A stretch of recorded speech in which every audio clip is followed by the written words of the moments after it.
por uma igreja viva.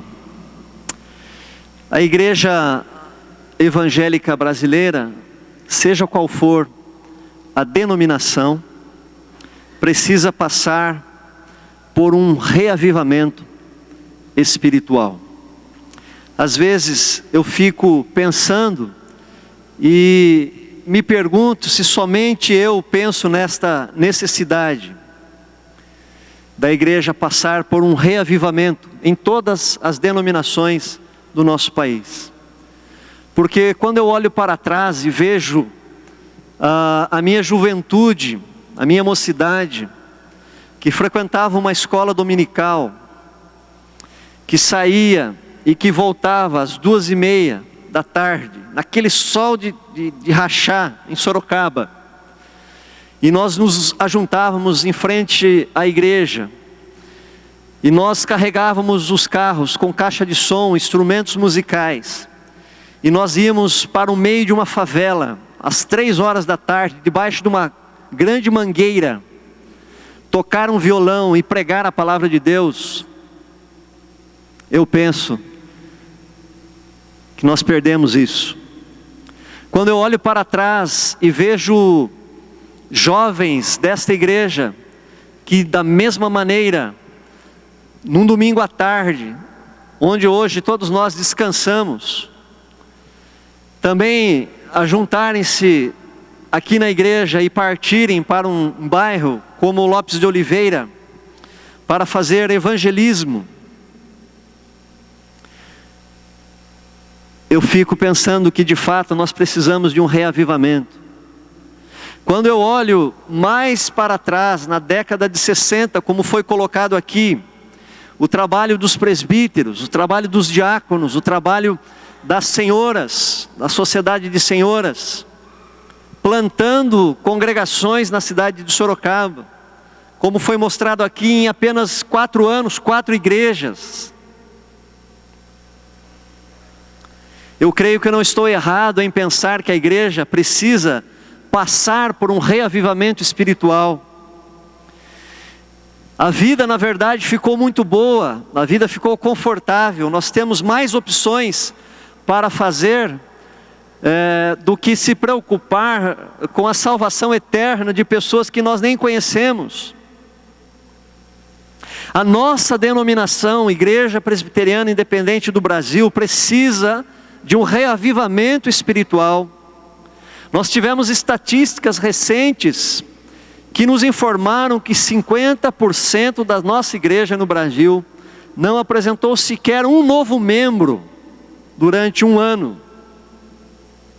O nosso presbitério de Sorocaba precisa de um reavivamento. Nós olhamos para as situações de algumas igrejas e nós percebemos isso. Graças a Deus a nossa igreja está longe desta estatística. Mas qual o nosso potencial e o quanto nós temos feito?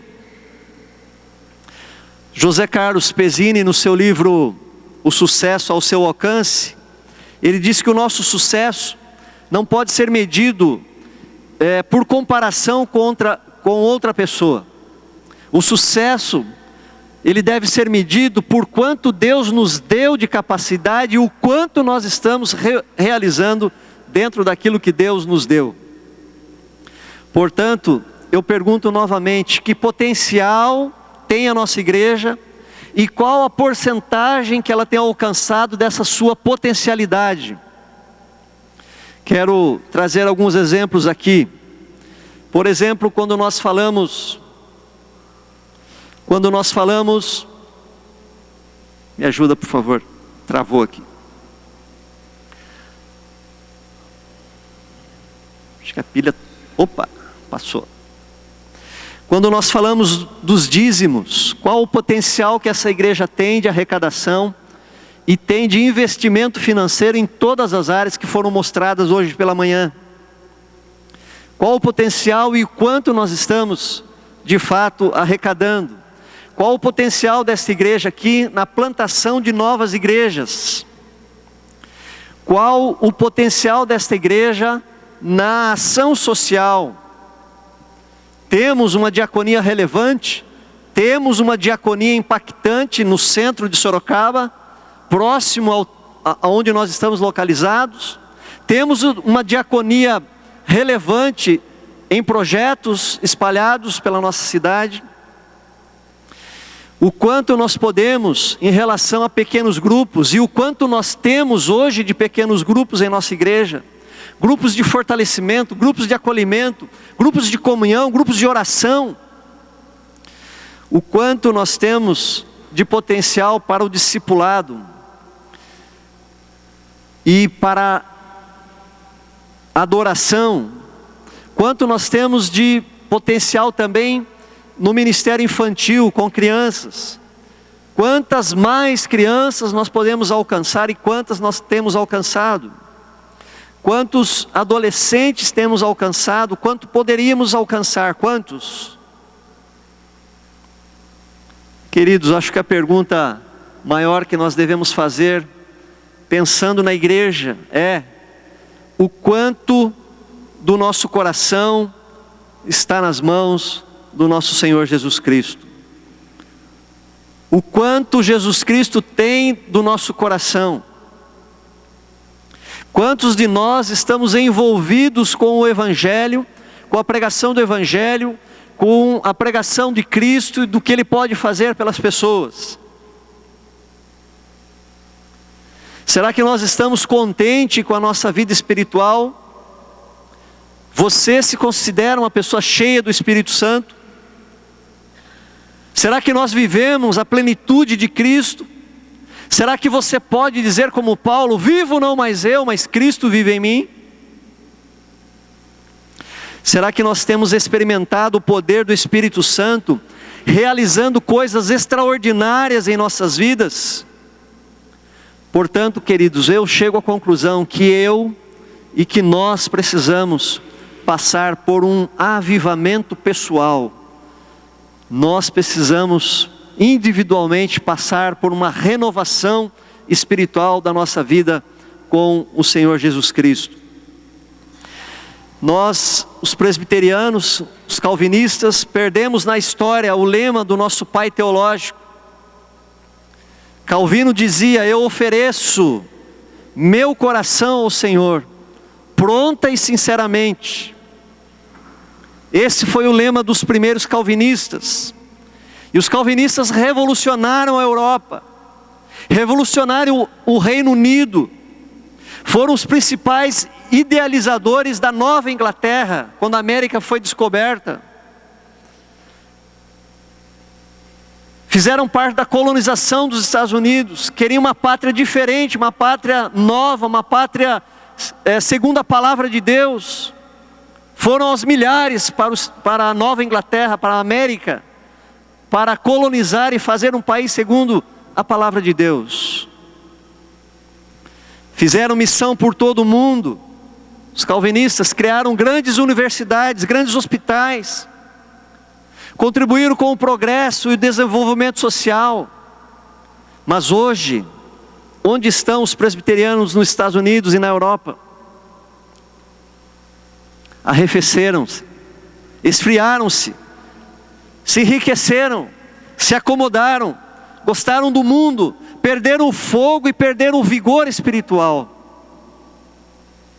A mensagem de hoje, queridos, é baseada no livrinho do reverendo Hernandes Dias Lopes, Batismo com Fogo.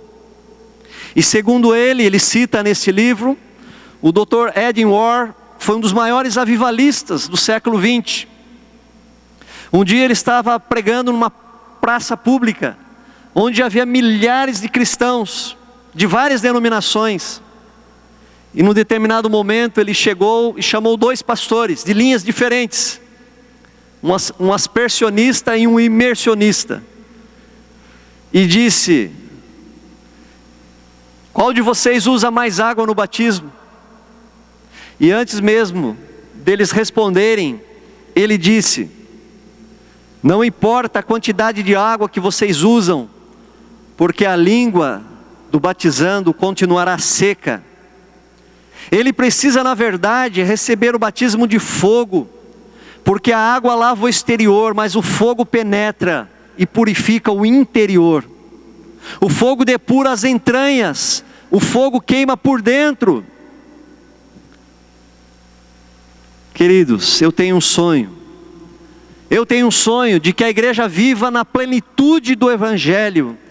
Que ela viva uma igreja cheia, que ela seja uma igreja cheia de Cristo. Nós carecemos, como diz o reverendo Hernandes Dias Lopes, desse batismo, que ele chama batismo com fogo. Nós precisamos de fato deste fogo de Cristo, para queimar o nosso interior, a semelhança daqueles discípulos no caminho de Emaú, que quando Jesus conversava com ele, o coração deles ardia.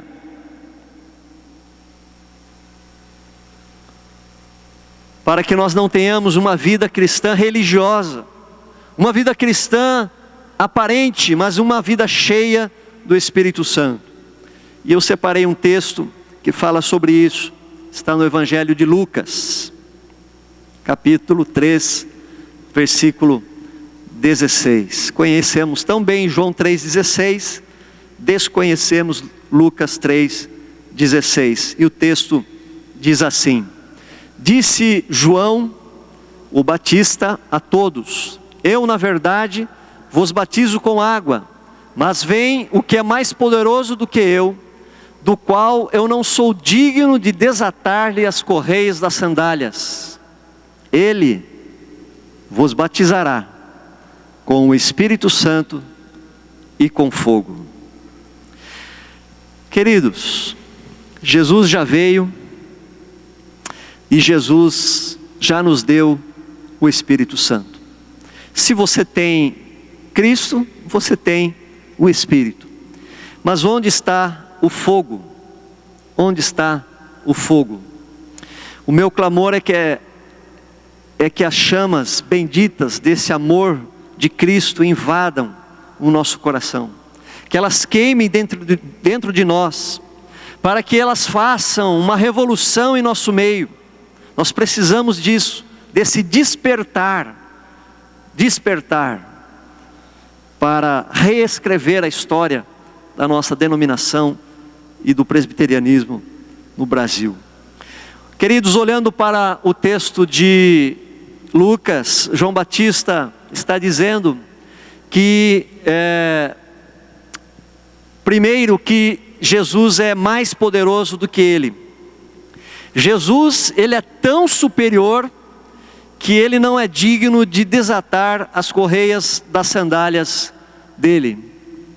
Nós sabemos que esta questão de amarrar as sandálias, desatar as sandálias, era algo que mesmo a pessoa sendo um escravo, ela não fazia isso, porque era por demais indigno. E Pedro, para dar o toque e a importância de quem era Jesus, ele disse: vem alguém depois de mim, que eu não sou digno, nem eu mesmo, de fazer uma coisa tão humilhante quanto essa, desamarrar as suas sandálias. O judeu empregado, o servo, não fazia isso. Somente o estrangeiro, o escravo, que poderia fazer isso. Porque se um judeu desamarrasse as sandálias do próprio judeu, isso seria de grandíssima humilhação. E aqui no contexto, o fogo com que Jesus batizaria os seus, ele estava se referindo à aprovação e o juízo de Deus. Queridos, olhando para esse fogo que é uma aprovação e que é um juízo de Deus, a primeira coisa que o fogo de Cristo nos traz é a purificação. O fogo purifica. Nós precisamos ser ou não purificados.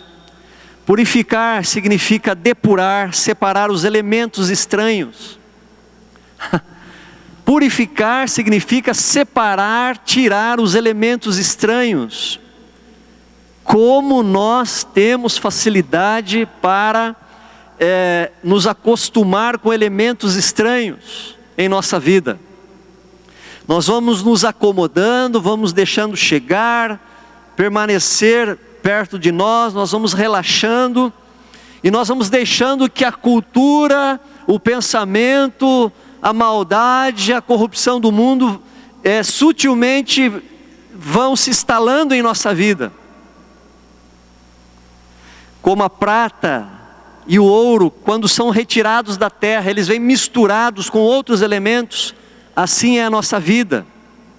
Valores, padrões culturais, costumes, hábitos, palavras e, consequentemente, ações mundanas nos perseguem. Precisamos de purificação. Jesus nos chamou para sermos santos. Esta é uma palavra clara, né, que existe desde o comecinho da Bíblia até o final da Bíblia. Todos aqueles que foram chamados por Deus foram também justificados, remidos, perdoados e foram também separados. Sede santos, porque eu sou santo, diz o Senhor dos exércitos. Ser santo é ser separado. Quando eu digo que a igreja evangélica, de um modo geral, precisa de uma purificação, precisa de um reavivamento, de um despertamento, é porque ela não tem sido sal e luz nesta nação, a começar do nosso Congresso Nacional. Às vezes era melhor que não tivesse um evangélico no Congresso e no Senado, porque são pouquíssimos que dão realmente um testemunho de não estarem contaminados com esses elementos estranhos do nosso país, da nossa cultura. Foi falado de manhã aqui: vós sois raça eleita, nação santa, sacerdócio real, povo de propriedade exclusiva de Deus. Deus nos chama à santificação, Deus nos chama à separação do pecado, Deus nos chama para ser um povo separado para Ele, para ser consagrado a Ele. Mas será que de fato esta é a realidade das nossas vidas? Nós precisamos desse batismo que Jesus se referiu. Queridos, nós precisamos urgente. Eu creio que Deus tem muito mais para nós. Já falei aqui, Deus é rico. Deus é o dono do universo. Deus é rico em amor. Deus é rico em misericórdia. Deus gosta de abençoar.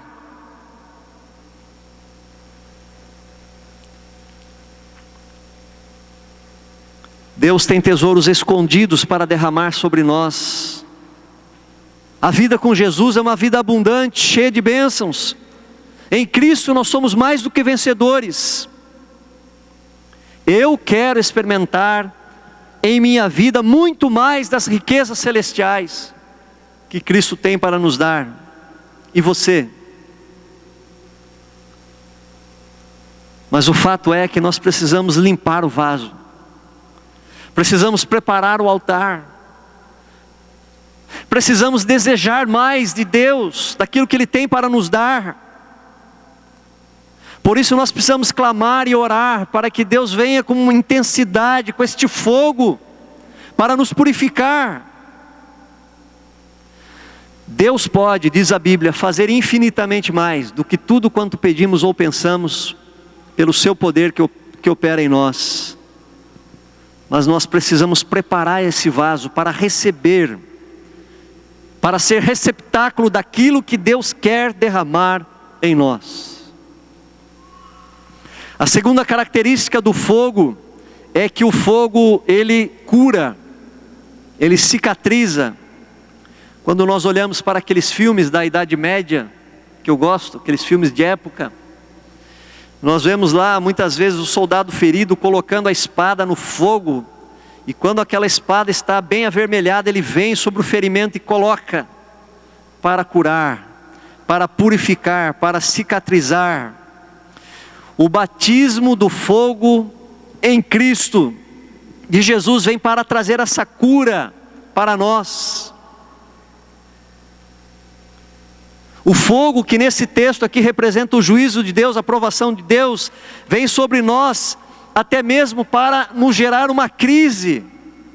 Por quê? Porque o Evangelho, queridos, é o Evangelho do arrependimento.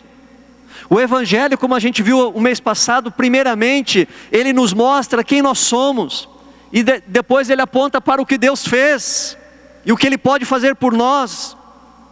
O Evangelho primeiramente nos confronta, ele diz: você é um pecador, você é um miserável, você está longe de mim, você está perdido. O fogo que cura é aquele fogo que ilumina o nosso pecado, que aponta a nossa desgraça, mas que traz luz onde havia trevas, que ilumina a verdadeira face de quem nós somos. Ele abre as nossas feridas. Nós precisamos, Senhor, ser curados, mas precisamos ser confrontados, porque só assim nós recorremos e dependemos do Salvador. Nós clamamos pelo socorro divino. Eu disse há poucos dias: ninguém clamará por um Salvador, se não se julgar perdido e pecador. Ninguém clamará por Jesus e pela salvação que Ele oferece, se o fogo iluminador do Espírito Santo não mostrar a ele a sua real condição de miserabilidade. Mas quando isso acontece, vem o arrependimento, vem o perdão, vem a cura, vem a salvação. Quando cremos em Jesus como o nosso único e suficiente Salvador, o processo de cura está começando. E esse fogo que cura permanece em nossas vidas, vai trabalhando o nosso coração, a nossa mente, as nossas emoções, vai nos limpando, vai nos purificando, vai nos santificando. É este fogo da palavra de Deus que vem pelo Espírito, que abre as portas dos dispositivos da cura. É este fogo que esteriliza os instrumentos cirúrgicos, que esteriliza o leite. Este fogo precisa também passar, o mesmo fogo do Espírito precisa passar pelas nossas vidas. Jesus certa vez disse uma palavra assim, uma palavra contundente: estes sinais seguirão aos que creem. E aí você pergunta: nossa, mas que sinais? Ou Jesus disse: aqueles que creem em mim coisas maiores farão. Mas como assim? Como podemos fazer coisas maiores que o Senhor? Logo após a morte de Jesus, em Atos, a Bíblia diz que Pedro batizou 3.000 pessoas. Logo após esse fato, em Atos capítulo 3, Pedro e João fazem um coxo de nascença andar na porta do templo. Em Atos capítulo 5, nós vemos um tremendo relato de milagres. Os apóstolos faziam milagres e maravilhas entre o povo, e os seguidores de Jesus se reuniam no alpendre de Salomão, no pórtico de Salomão. Diz a Bíblia que ninguém de fora tinha coragem de se juntar ao grupo deles, mas o povo falava muito bem deles. Uma multidão de homens e mulheres também creu no Senhor e veio aumentar mais o grupo. Olha só o que o texto bíblico diz de Atos: por causa dos milagres que os apóstolos faziam, as pessoas punham os doentes nas ruas, em camas, em esteiras. Faziam isso para que, quando Pedro passasse, pelo menos a sua sombra cobrisse alguns deles. Multidões vinham das cidades vizinhas de Jerusalém trazendo seus doentes, e os que eram dominados por espíritos maus, e todos eram curados. Queridos, a promessa de Jesus cumpriu-se aqui. O Espírito Santo desceu como línguas de fogo no Pentecoste, e o Espírito Santo tomou os discípulos de tal forma que eles realizaram tudo isso. Eu não sou ingênuo para querer que a igreja de Atos seja a nossa igreja hoje. Eu tenho consciência de que não haverá novos tempos como esses de Atos dos Apóstolos. Agora, de uma coisa eu também tenho certeza: que Deus certamente quer fazer muito mais do que Ele está fazendo em nosso meio. Eu quero isso, eu desejo isso e eu oro por isso. Eu creio que o Evangelho tem uma riqueza e um poder tão grande e que nós extraímos e experimentamos tão pouco do Evangelho, queridos. Já o profeta dizia: se você me chamar, eu responderei, e lhe contarei coisas grandes e misteriosas e maravilhosas que você não conhece. Deus tem mais para nós, queridos, muito mais.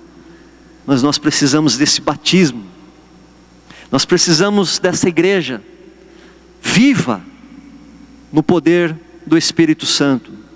Uma terceira e última característica do fogo é que o fogo aquece. E isso de fato nós precisamos ser aquecidos em nosso interior, para que nos apaixonemos, para que voltemos ao primeiro amor, o amor pelo nosso Salvador. Quando a nossa igreja separou-se em 1903 da igreja norte-americana, falavam na época que nós não teríamos recursos financeiros para fazê-la progredir. E quem acompanha a história da igreja percebe que 10 anos, ou seja, em 1913, a igreja presbiteriana independente e a igreja presbiteriana do Brasil eram do mesmo tamanho. Coisa que não somos mais hoje, né? Somos muito menores do que a igreja presbiteriana do Brasil. Mas nas décadas seguintes a nossa igreja pegou um apelido, e esse apelido foi a Igrejinha dos Milagres, porque sem os recursos vindos dos Estados Unidos, da igreja presbiteriana, a nossa igreja espalhou-se pela nossa nação. Queridos, quando nós olhamos para a vida de pastores e presbíteros antigos, nós vemos o quanto o coração deles ardia pela obra. Andavam horas e horas em cima de um lombo de cavalo para pregar num culto, num sítio ou numa fazenda distante. Chegando lá, haviam irmãos e irmãs simples, porém ávidos pela presença do pastor, ávidos pela expectativa do culto, ávidos pela palavra que eles receberiam naquela noite ou naquela tarde. Igrejas longínquas que ficavam 6 meses sem a presença do pastor, sendo lideradas pelos seus presbíteros, homens dedicados, homens cheios de alegria pelo Evangelho, pregadores piedosos, tocavam a obra sem o pastor. Crentes que andavam quilômetros a pé, pisando muitas vezes em barro, passando por matagais, na escuridão da noite, para não perderem um culto. Queridos, onde está hoje esse ardor pelo Evangelho, pela igreja, pela comunhão com os irmãos? É por isso que eu digo que hoje a igreja está fria, a igreja está formal, a igreja se acomodou. Nós precisamos urgentemente desse batismo com fogo, para que o Espírito Santo aqueça a nossa vida espiritual, para que aqueça o nosso coração pela Missio Dei, pela missão de Deus. Nós deveríamos nos ajoelhar e pedir: tenha misericórdia de nós, Senhor. Tenha misericórdia de nós. Dá-nos mais da Tua santa e bendita presença em nossos corações, como o Senhor fez com os discípulos no caminho de Emaús, como já citei aqui. A igreja hoje, queridos, está muito mais para a igreja de Laodiceia, se sentindo abastada, rica, não precisando de nada. E Jesus está nos dizendo: vocês não sabem, mas vocês são pobres, cegos e nus. Vocês são mornos, e eu estou a ponto de vomitá-los da minha boca. Assim como o apóstolo diz em Efésios: desperta, ó tu que dormes, levanta-te, Cristo te iluminará. É isso que nós precisamos para a nossa igreja, para a nossa denominação, para o nosso presbitério. Não sei se tenho adeptos nesta noite aqui, se você compartilha comigo dessa necessidade. Nós vivemos uma sociedade que onde reina a frieza, E os relacionamentos individualistas, egoístas, muita gente, mas muitas pessoas sozinhas, grande quantidade de gente, poucos relacionamentos afetivos e verdadeiros. Onde deveria ser diferente? Aqui, na igreja. Mas será que quando alguém entra na nossa igreja, aqui a primeira, na oitava, na sexta, nas outras, ela tem vontade, desejo de voltar, de retornar? Será que estamos dispostos a fazer uma caminhada com esse que chega à nossa comunidade, para guiá-los na fé, para auxiliá-los? Nós precisamos desse aquecimento, desse fogo que nos aquece, que nos desperta, porque nós de fato temos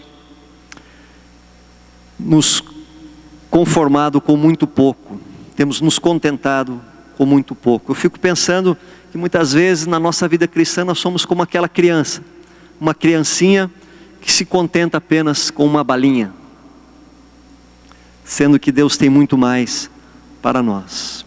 Quero encerrar e perguntar a você nesta noite: como está a tua vida espiritual? Você está feliz com a sua vida espiritual? Você está feliz com o teu desenvolvimento espiritual? Você está contente, por exemplo, com a tua maturidade? Com a tua maturidade espiritual?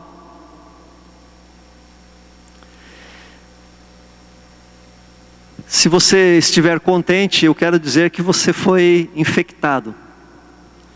Você foi infectado por um vírus chamado, da nossa época, secularismo. Vida numa casa confortável, cheia de acessórios para ajudar nas tarefas domésticas, para aquecer ou para resfriar o ambiente que está ou calor ou está frio, com muitos recursos para entretenimento, comida boa, comida quente, um veículo para te levar aos passeios. O que mais nós precisamos? Talvez para desencargo de consciência a gente participe de um dos cultos da igreja, e assim nós vamos caminhando. Esse é o nosso compromisso com Deus. Aí nós detectamos, estamos infectados com o vírus do secularismo. Não foi para isso que Jesus Cristo veio. Jesus veio para nos dar muito mais. Ele veio para nos dar uma vida abundante, cheia de Deus, cheia de alegria, de entusiasmo, de poder, de coragem. Uma vida plena, completa de significado e propósito.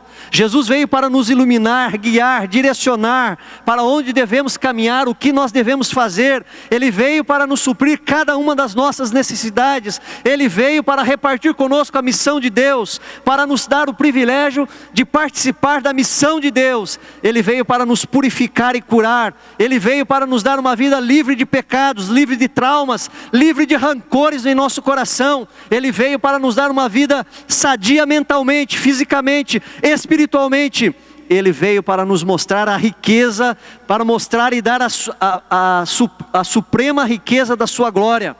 Jesus veio para nos abençoar com toda sorte de bênçãos espirituais nas regiões celestiais. Ele veio para nos fazer mais que vencedores. Ele veio para que nós experimentássemos uma paz que excede a todo entendimento. Ele veio para nos reconciliar com Deus e nos fazer assentar nos lugares celestiais. Ele veio para nos dar a vida eterna, no céu, eternamente com Deus, com um corpo ressurreto e um corpo glorificado. Queridos, Cristo veio para todas estas coisas. E qual é a vida que nós estamos tendo com Cristo?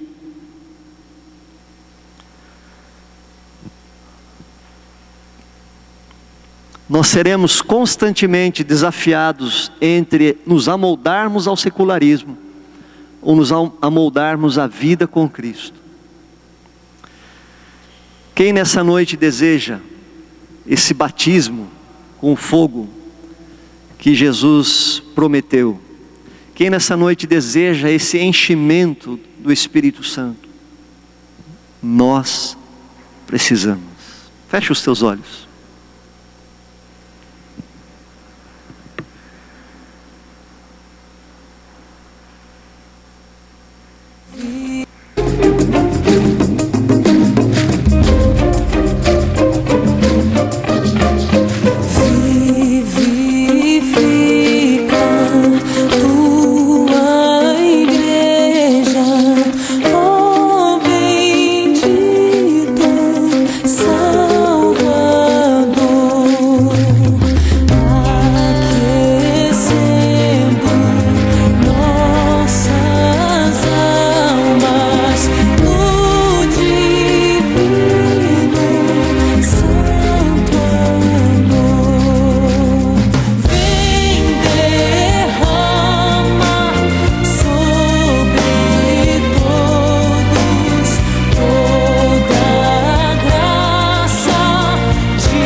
Jesus, tudo que eu peço nessa noite de celebração, de alegria, de aniversário, é que o Senhor batize esta igreja com o Espírito Santo e com fogo. Dá-nos, ó Pai, este reavivamento individual em nossos corações, para que cumpramos a nossa missão com poder, intrepidez e alegria, no nome de Jesus. Amém.